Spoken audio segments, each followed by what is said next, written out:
So, how are y'all? Are you having a good, sweaty August night? It is August, isn't it? The guys came today to install the generator, and when they were leaving, they said, "Where's your hot water heater?" I'm like, "I don't know. It just comes out of the pipe." And he was like, "Oh my gosh, I just look smart. It's not true. It's in the attic in case any of you guys ever come over and you're wondering where the hot water heater is." All right, we're ready, kids.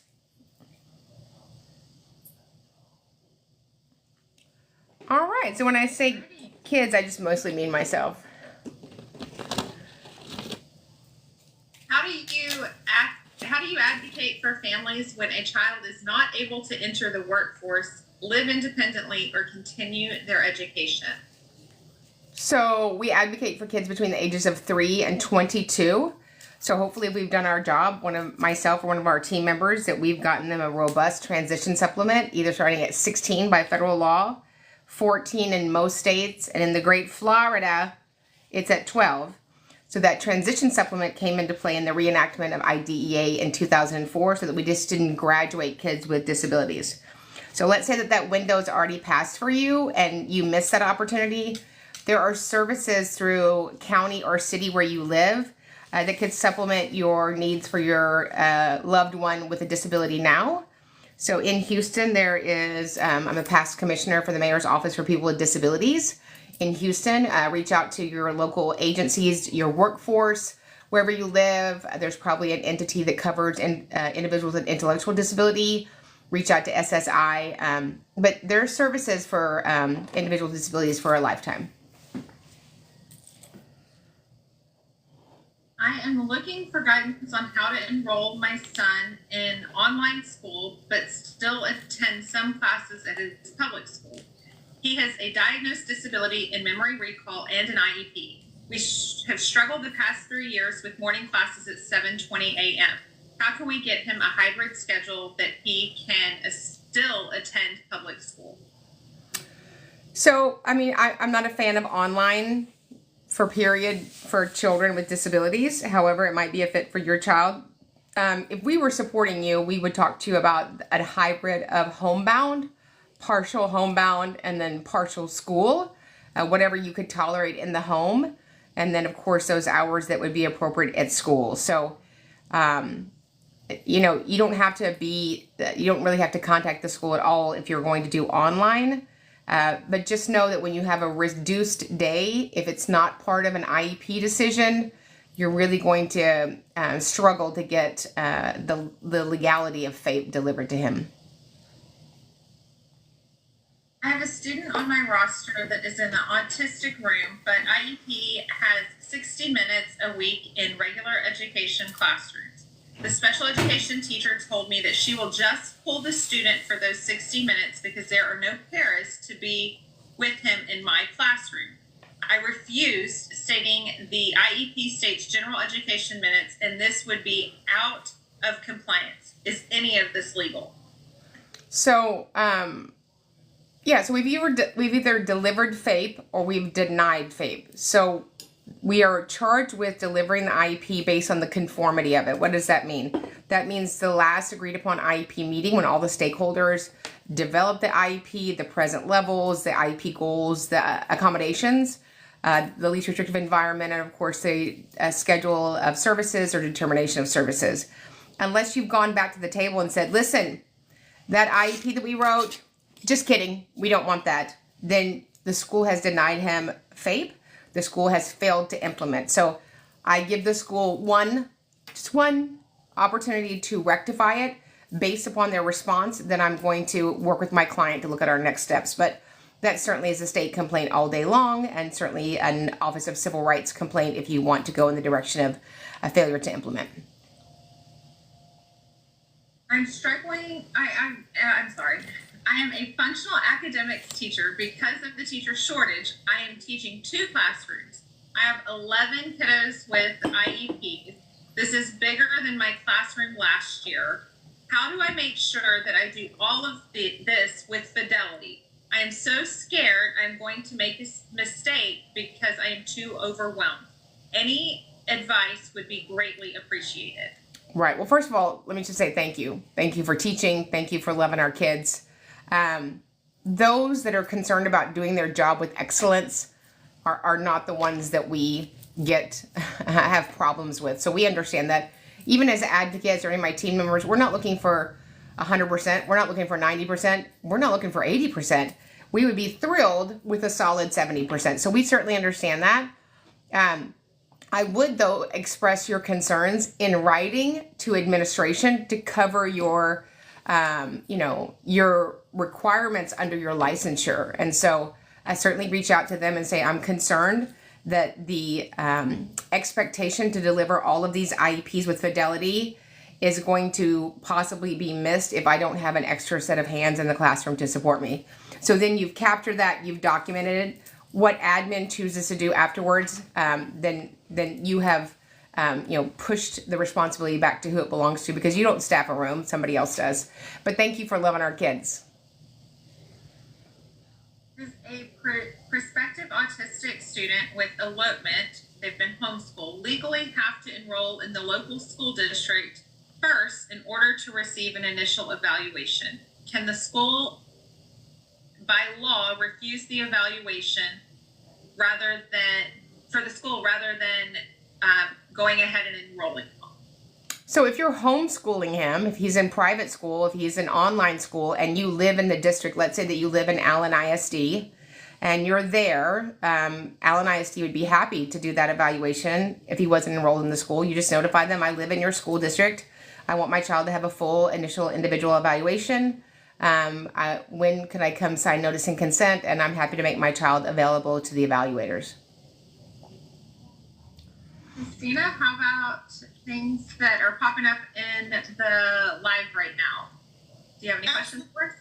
Absolutely. So what is the best practice for an IEP if the teacher is going to be going on maternity leave? Would we move our meetings up so we can complete them before she leaves? So whether she leaves or not, somebody is still going to be IEPing, right? Children are still IEPing children. So let her go take her maternity leave. Last thing we want to do is bombard her with a lot of IEPs. IEPs are to be delivered over 36 instructional weeks for an IEP year. So moving them up might impact those IEPs being successfully reached. So certainly somebody's going to come in and assume her role with the same licensure. So that would just be pivoted to that person while she's out. How do you argue with a school that said my son, quote, doesn't have enough autism to get services? Oh, I don't think I've ever argued with anybody. I'm not arguing. I'm just, you're wrong. You're wrong. So I have been in meetings. I have been in a meeting with a parent where the evaluator, I won't tell you what school district, said, you're lucky. He's not really autistic. He's just a little bit autistic. And so I'm somewhat sarcastic when I'm awake. And the dad's sarcastic too. And he looked down at me, he goes, Karen, I'm lucky. He's just a little autistic. So we don't measure disability. We certainly test to look at the severity of it. And then based upon those criterion-based tests, the present levels and input from all school-based members, then we can decide one of three things: that your child A does not need more support than the general ed staff can solely provide, that your child does have an identified disability and needs accommodations that can be delivered in a 504, or your child needs an IEP, an individualized education plan with goals, services, and supports to mitigate the acuity of his disability. What can a school do when a student is so violent that even homebound is not an option? Well, the child lives at home. So homebound would be an option if the parent worked from home or was at home. So we have children that are so emotionally dysregulated that they are in self-contained units at school districts. They're at day placements, at out-of-district placements that have high structure, high ratio. Sometimes there's actually more adults than minors. We have psychiatric units. It just depends on what the student needs. And we just have to look at their needs right now.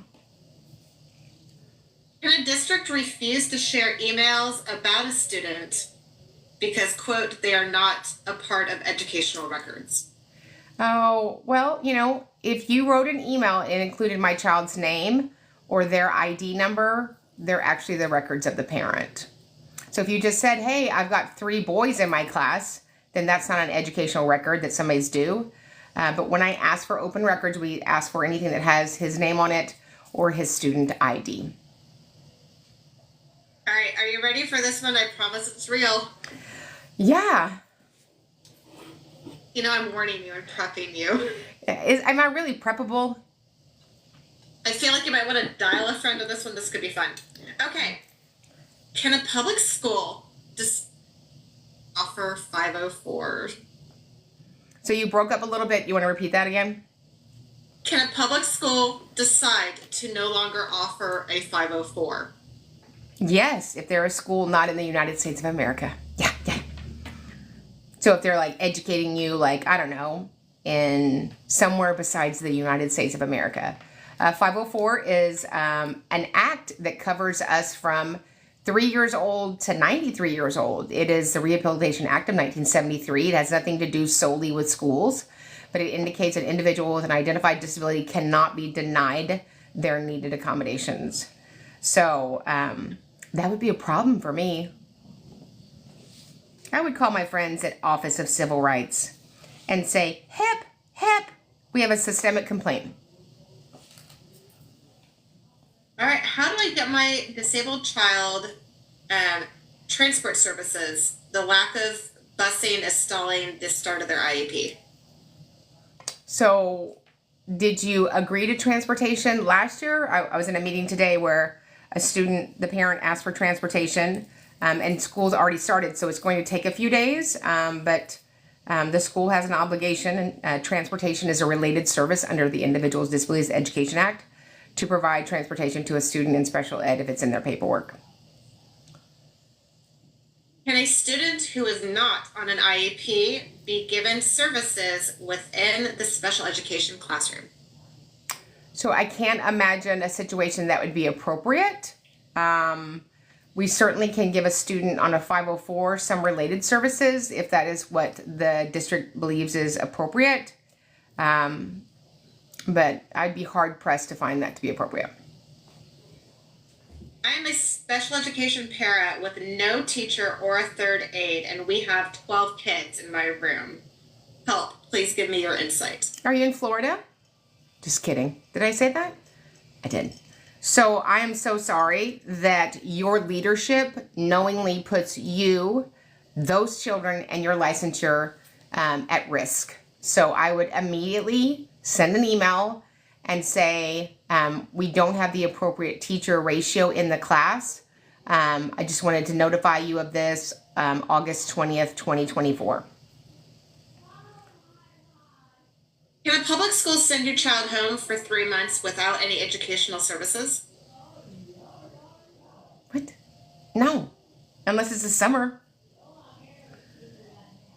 You guys are making stuff up. Yeah, just, you know what? Kids need a break. Y'all come back after football season. That's how we do it in Texas. We'll see you at Thanksgiving. What? Stephanie, I feel like you need to tell somebody about this. Right.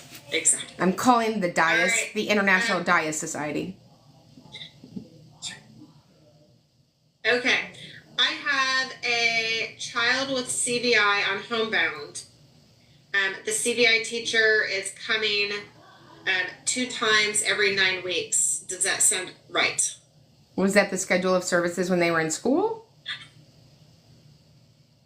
It could be. I was in, I won't tell you where, Indiana, and the student had had vision consult. Oh, I didn't know the adults talking to each other was helpful for the student that was visually impaired. So when you go to homebound, we do keep a robust level of related or instructional services.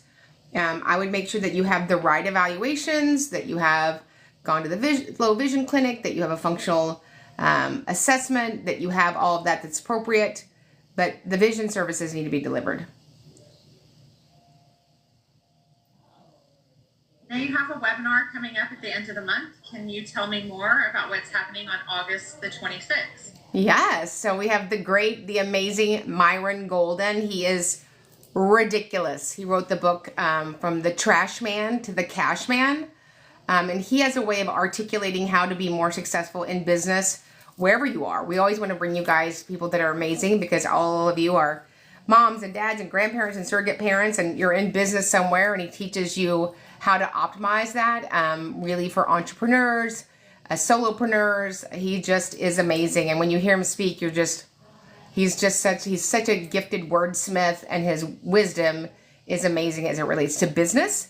You're not going to want to miss it. So it's Monday, August 26th at 6 p.m. Central. You'll register at specialeducationacademy.com. It's a free webinar. It'll fill up. Even if you can't be there, go ahead and register so that way afterwards you'll get the recording. Thanks, you guys, for all the gifts. My child in 5th grade has a TBI and struggles with retaining information, functioning on a first grade level in all subjects.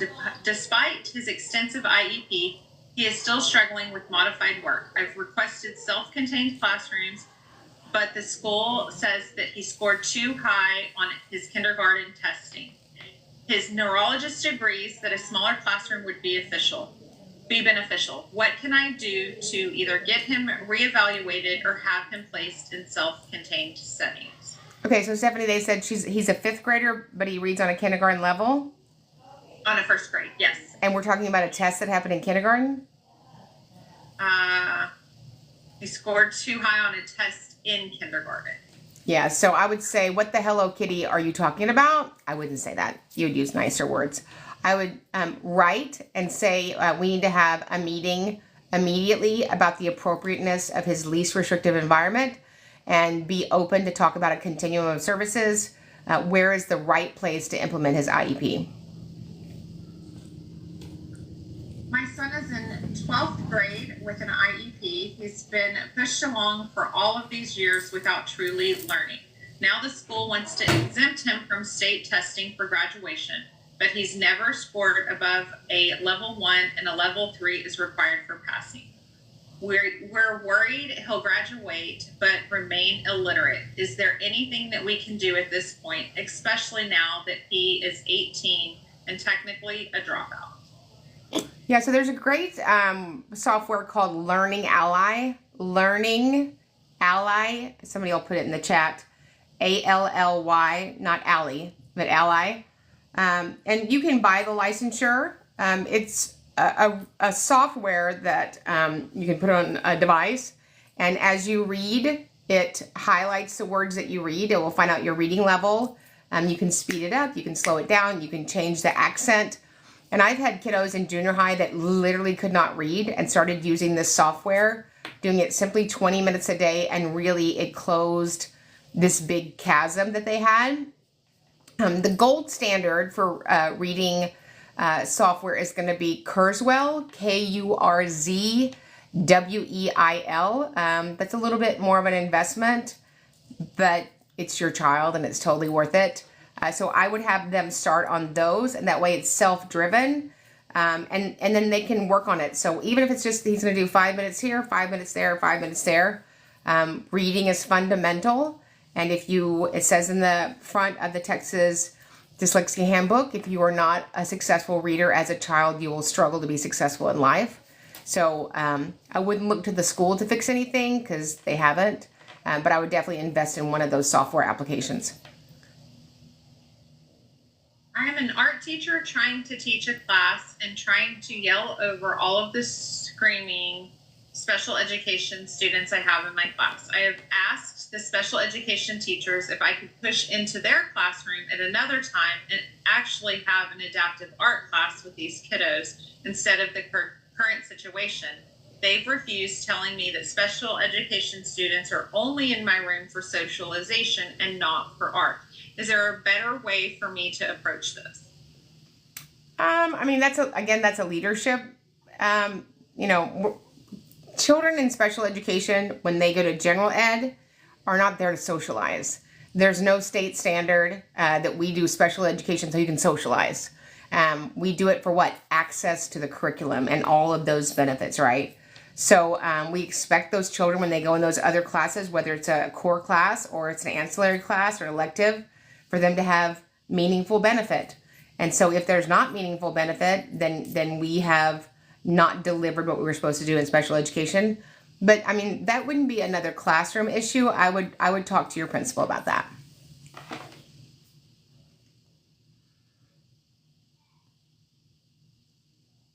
Have you dealt with accessibility issues for students with dwarfism? My school wants to assign a buddy to open doors for the student instead of installing automatic doors. Is this the right approach? I think it's a thinking outside of the box approach.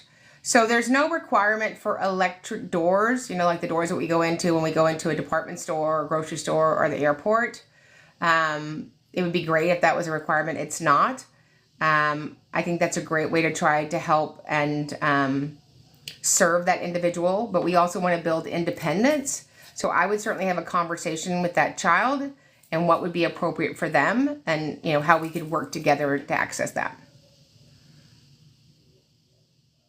Oh, I love you guys too. Hey, Karen. Hold on, wait 1 second. Sorry. Karen, Yes. I just had to email you another link because my Zoom link's going to end. Okay. So Yeah. I'm going to keep y'all and I'm going to dump them, but I'm going to undump them. Now it's just us. Da, da, da, da, da, da.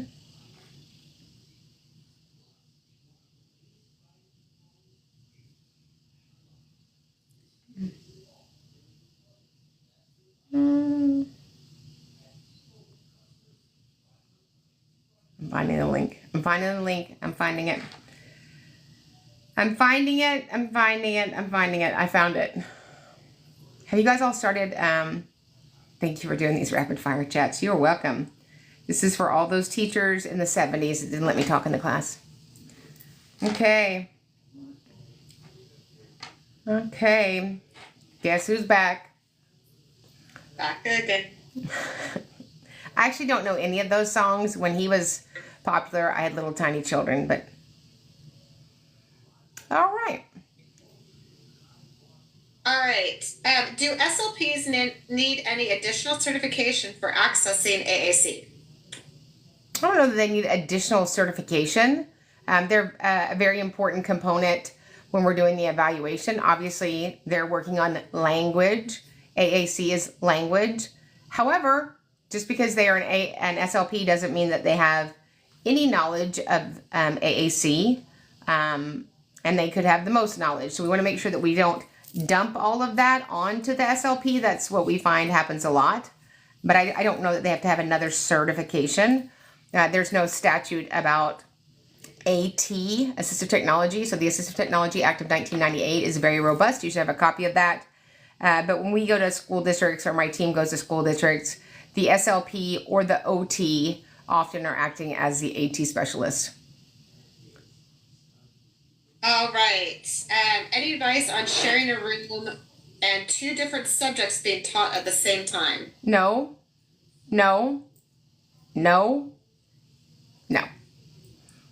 I'm going to go with no. Yeah. No, we do Are you that. sure? We do that in a hospital room. Well, we don't. What? That's like saying I'm going to be in a hotel room where I have the heater on one side and the air conditioner, which I would actually like that. It's going to be a no for me. Are emergency certifications legal when servicing special education students? So there are emergency certifications, certifications by mail, certifications from Amazon, certifications from Harvard. There's all kinds of certifications for general ed educators. There's no emergency anything for special educators. Never has been. So the federal code is CFR 300.156. The accompanying letter from OSEP would be October 4th, 2022, which very clearly points out this ain't that. That's actually the name of the letter, isn't it, Cindy? This ain't that. Yeah. Wouldn't that be a great last name? Mrs. This ain't that. This ain't that. I ain't the one. No, I wasn't the one. I shan't be the one. All right. What are your thoughts on an aggressive on a student with aggressive behaviors but they are deaf and being placed in the EBD room. So, I mean, you have children, no matter what their disability, that they are dysregulated, right? So we have children that are deaf-blind that also have a condition called charge syndrome, and they are, bless their hearts, they're unbelievably dysregulated. So we have to put them in a room with the highest probability of safety, right? If there's no safety, there's no learning. And while from the outside looking in, it might seem punitive, but it's about keeping them safe to start out with. I'm being told that accommodations are only allowed for 504, but not for services. Is that true? That's when you just go into the back of your car, pull out the pool noodle, and snap out of it. Or maybe not do that. Every IEP would have accommodations. I've never seen an IEP without accommodations. I have seen IEPs without schedule of service minutes, and I have to tell them this is a 504. We don't think so. Oh, no, it is. But yes, every IEP has accommodations. Muffin, just say that. Dear Muffin, we would like to have accommodations in our IEP. What are the pros and cons to an ID eligibility, and how do I make sure that it is the appropriate eligibility? So there is the IDD Association of America. I might be saying that right. I think it's IDDAA.org. There's documentation on it. There's a lot of, it's not about pros and cons. We want to get the eligibility right so that we understand the characteristics of the eligibility and we serve that student correctly. Yes, so what's the little website at the bottom, Christina? Oh, AAIDD. See, I was close. AAIDD.org. They don't tell you that. I'm going to go. It's dot something, right? So the pros are we got the eligibility right. The con is you better be right, because there are a lot of kids that are greatly impacted by language, processing, that their standard scores would come up ID. They're not ID. They're just not interested in your standardized cognitive test, right? So if a child has an intellectual disability, the probability is likely that they're going to need guardianship, that they will need support for a lifetime. So we want to start making those vocational goals for that, a program for that, looking at the post-secondary needs. A lot of parents are uncomfortable with the ID eligibility because they think that it penalizes their student and they get stuck in a certain room. And so, you know, when we serve a child, we look at the child. We don't look at the eligibility. We don't say, oh, he has autism. Oh, he has this, which means X, Y, Z. Each child is unique. So the federal law says that we are charged with writing an IEP appropriate to enable them to make progress in light of their circumstances. So the circumstances are the characteristics of your eligibility, your medical conditions, how you show up, and we write an IEP around that. My son has an IEP that states one-on-one help when necessary. 2 of the parents in his class refuse to work with him. What can I do? Well, they're allowed to do that because you put that goofy phrase when necessary. So we don't put goofy phrases in a document that have to do with somebody's opinion. So I'm really tough. So I was really tough on my kids. There are some people that were really nice to their children. And so we would see it differently, right? Teachers teach differently. So we don't write language in an IEP that gives the person reading it, I was going to say rope. What am I thinking? That gives them the ability to make their own decision. We write the IEP pristine, prescriptive, and very clear. So I would write the student requires 360 minutes of para support in the instructional day. The student requires 200 minutes of para support during the week. But as needed is, who knows what that means. Can the gen ed teacher serve special education IEP minutes in the gen ed classroom without a special education teacher in the room? No, because it would be general educating. And general educating doesn't have an IEP goal.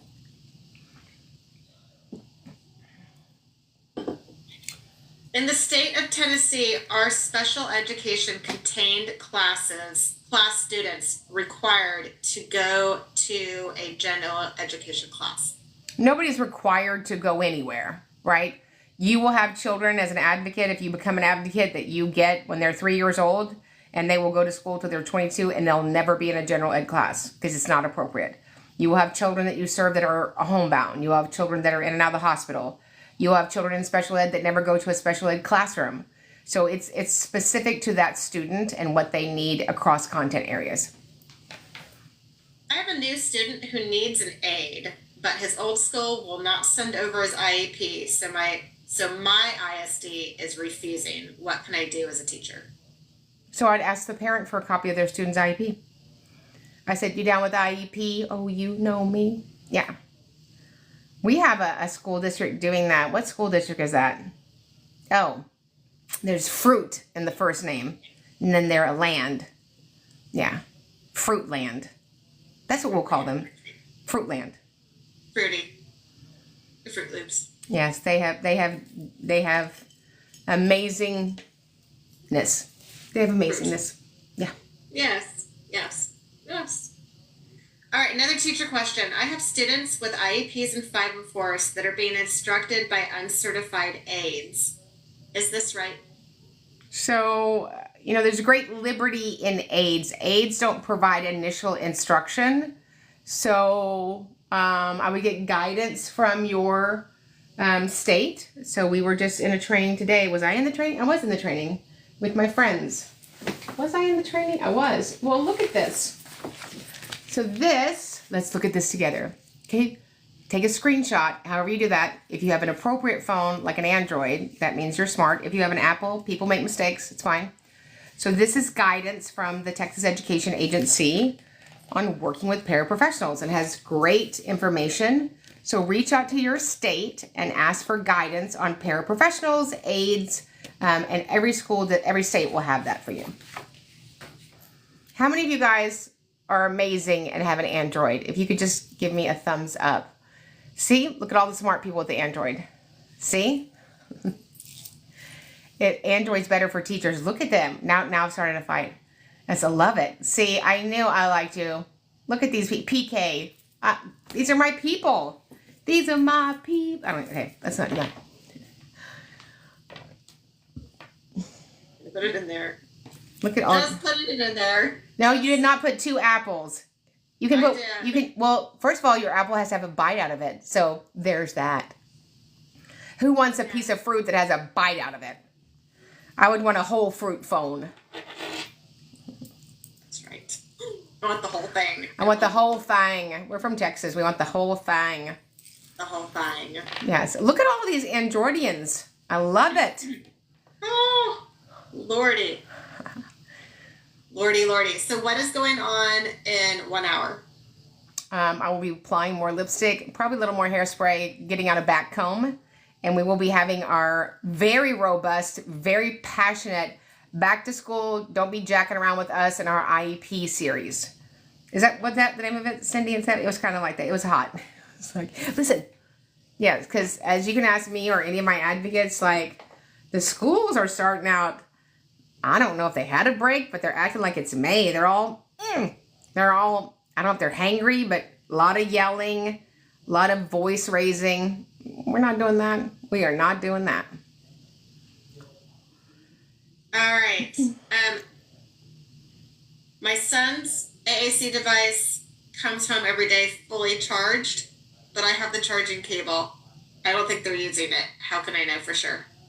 So you can reach out to whoever the vendor is that you use, Toby, Dynavox, Kryptonite, whoever makes your voice output communication device. And there's a way to pull the minutes on it. You can pull what keys were used, how many keys were used, if they said caret, caret, caret, caret, caret, caret, caret for 17 times. So just like your cell phone, I can pull the data off of it. So when we file federal complaints that you did not use the VOC with the same efficacy that you communicate with other students, I just provide the Office of Civil Rights the printout that says, uh-oh, you weren't using it. Uh-oh is right. Uh-oh. Oops. Okay. What do you do if the gen ed teacher and the district rep signed present at the IEP meeting, but they were not?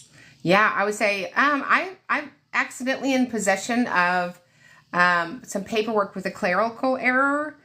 Please get this rectified the next 5 business days, because as you and I know, these persons didn't attend the totality of the meeting or the meeting at all. A 4-year-old with social communication disorder, apraxia, and sensory processing disorder has severe articulation issues. The school says he's not eligible for services because his other scores are average and they don't service articulation in pre-K. Any recommendations? What? So you're looking at a speech and language score that's usually around the 7th to the 6th percentile, depending on where you are in the United States. To be participate in ECSC, Early Childhood Special Education, used to be called PPCD. The primary disability, or you have to at least have a speech impairment. So if you disagree with their evaluations, you can certainly ask for an independent evaluation at the expense of the district. I think we all love that, right, Cindy? And then they are on the onus for paying that, or taking you to court, which we're fine with both of them. So, but yeah, we don't, not every evaluator is correct. And I've had lots of great evaluators, and they just saw a different kiddo that day. So that's why you're entitled to ask for an independent evaluation. Thanks, you guys, for the gifts. Your instruction has been clear about who should attend IEP meetings for us to have a legally convened IEP meeting. Does that apply for PIP meetings to establish an agreement? The school just met with the PIP and staff, and they wanted me to sign the agreement. I'm not sure if the meeting was convened in accordance with protocol. So PIP, those are standards. In Texas, we have 13 that you're supposed to meet as a district. We have lots of IEP meetings that don't literally convene. So let's say I reach out and say, hey, I'm representing Christina. We're wanting, Nate to have his math goal adjusted and then his attention goal adjusted a little bit. Would the school be opposed to changing the language in his IEP goal to make it more appropriate? And they say, of course. They send us over a draft of the new goals for Nate. We sign off of them. That's called an IEP meeting by amendment, a paper amendment. And so we're not required, as long as you get permission from the parent, to convene that meeting. Can you ever report a special ed director anonymously to the OCR for requiring SPED staff to lie or to tell parents certain things, especially in regards to eligibility? So, I have no problem talking to the OCR about all sorts of shenanigans, but there's nothing anonymous about it. So, you have to have, the burden is on the complainant, right? Or in court, we would say the petitioner, right? So I'm going to have some sort of evidence, whether that's, I had a flyer one time for Fort Bend ISD that said, we are way behind in evaluations. Just do the ones from 5th graders going to 6th grade or 8th graders going to high school, and then the behavior kids, and everybody else can wait.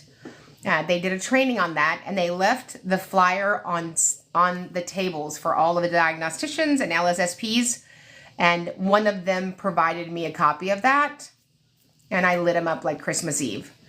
So sometimes people are sloppy and type it out. Sometimes they will send you an email. Sometimes they will send you a text. If I was in possession of those, then I could use that as documentation for OCR to validate my allegations. I'm a teacher, and my students' reading ELA pull-out schedule is being shortened by 20 minutes every day. Admin says it's fine, but I disagree. What can I do? It's not, let's say it together. It's illegal. So if the child had medicine and you took off 20% of it, would that be okay? No. If the child was supposed to have food and we took off 20% of that, would that be okay? If your principal, if we took off 20% of her check, would that be okay? So the school district receives state and federal funds for every special ed student. So again, I would capture that in writing. I'm very uncomfortable not delivering the totality of the minutes. I just wanted to confirm that admin was aware of it and they were working to rectify it. How can we normalize access to world language classes for all students with disabilities? Say that again. How can we normalize access to world language classes for students with disabilities? World language? You mean language as language? Language other than English. Right. So I'm struggling with English tonight. You know, I don't know that we're denying them access. It's just harder for those students to be successful in those classes. But certainly if there's a way that we can do that to help them have access to it, we do. Obviously, most of our special ed kids with a disability and IEP will have to take 2 years of a foreign language. I'm not really sure why we take a foreign language. But certainly the teachers do what they can to make sure that they have the ability to participate as much as they can. All right, so the thing of the rapid, or is it, it's only 7:12. That what we're looking for? Yes, Yeah. All right, you ready? I'm ready.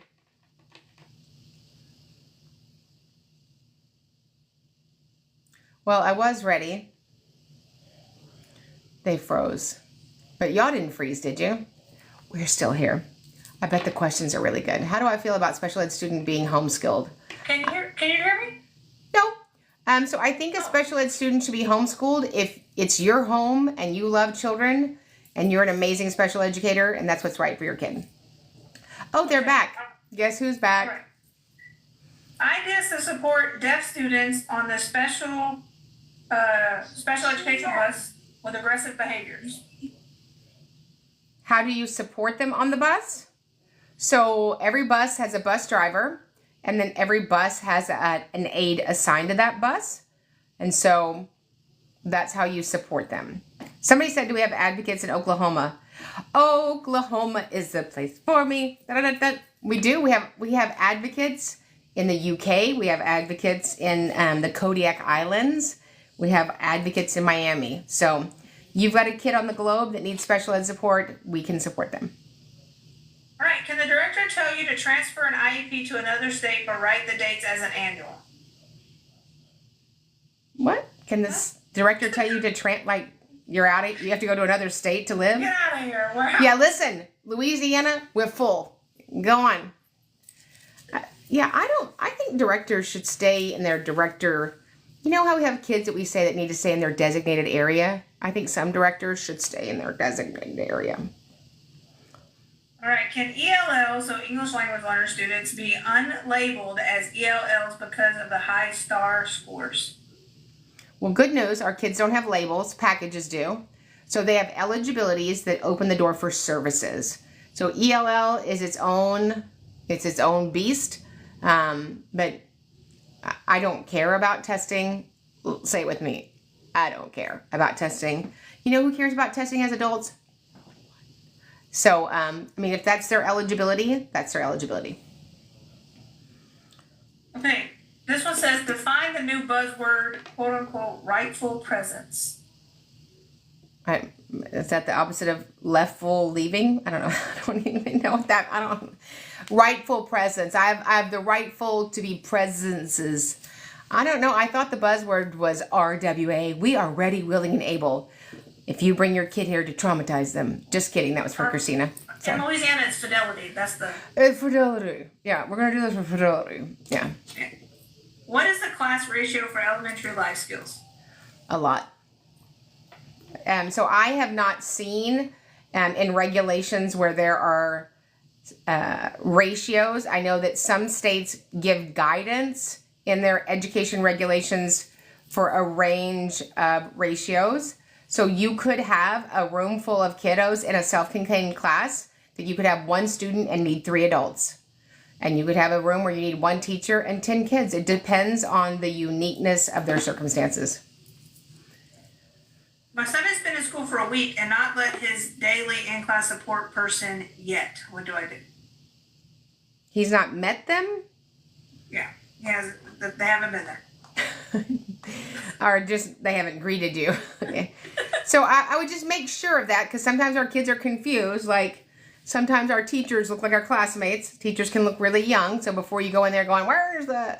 So I would just say, hey, Mr. Case Manager, Miss Case Manager, could you introduce Billy to his support person in chemistry? Thank you. Assume competence. Always. How long does a school have to respond to a request for an IEE? They removed my son autistic coding. So removing an eligibility and an IE are two different things. So I assume that the eligibility change happened inside of an IEP meeting.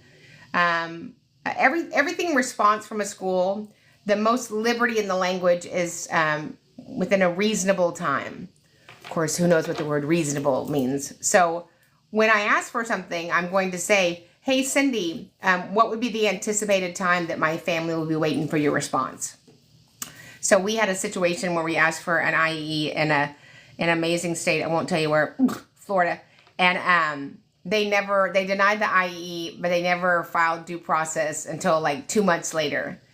Take your time. So I don't know who's teaching some school districts the law. I think some of them are just rogue. Definitely rogue. How can we ask state senators to make changes to state special education laws? You gotta lobby. You have to lobby. You gotta have a gaggle of people who are committed. It's a very arduous process. A few weeks ago, myself and a couple of our partners, Stephanie and Travis, had the honor of meeting with a couple of our senators, and a million things come across their desks.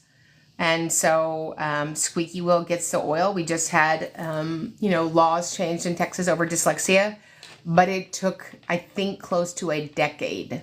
So, if that's in your wheelhouse, I mean, when we were there at the Capitol, I got the political fever, and then the fever passed. But, if you want to make change, you have to be with the change makers. What does an ideal co-teach model look like? Well, there's not an ideal, there's a requirement. You have a general ed teacher and a special educator who are there the totality of the content area. So if the class is 45 minutes long, the general ed teacher is there the 45 minutes, and so is the special educator. I'm a special education teacher, but I would like to have an advocate for my son's next IEP meeting. What do I do? Call me. And no, just email us at advocate@specialeducationacademy.com. We have a team of advocates that can support you. Probably 20% of our clients are school-based members. All right. All right. Can teachers be held liable for directions from directors that are not legal or ethical? So I don't know that it's so much you're held liable. When the rubber meets the road and a federal investigator comes in, they might come in and depose you. You might be called as a witness in a due process hearing. We don't ever call principals. You know why? Because principals don't implement an IEP.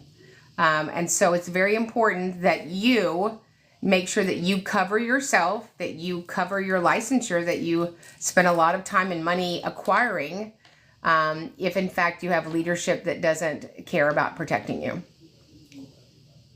All right, how many special education students can be in my specialized instruction class before I get an IA? That's going to be up to your leader. Yeah. Instructional assistant. That's going to be up to leadership.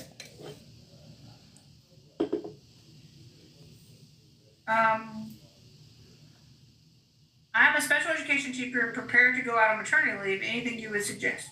Enjoy it. Don't think about it. Have a bunch of carbohydrates. Enjoy that baby. Amen.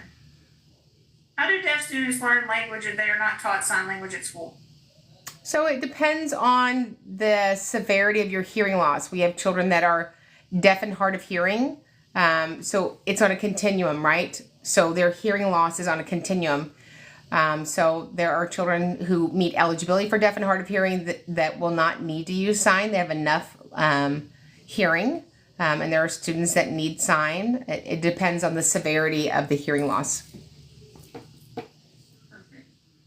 This one's just more of a statement, but let's all read it together. My New York school told me to get over the fact that the IEP wasn't followed. Oh, I'm going to get over it and type ed.gov and call my friends in the federal government while I'm getting over it. I would say, guess what? That sounds like an Olympic sport. Get over it, which I'm not participating in. Right. I have a hostile teammate at our meetings. How should I address it? Well, first I would tell them that it makes us really uncomfortable when you raise your voice and are antagonistic. Do you need a break or do we just need to reconvene? It's also a violation of the Texas Penal Code to interrupt and disrail a meeting.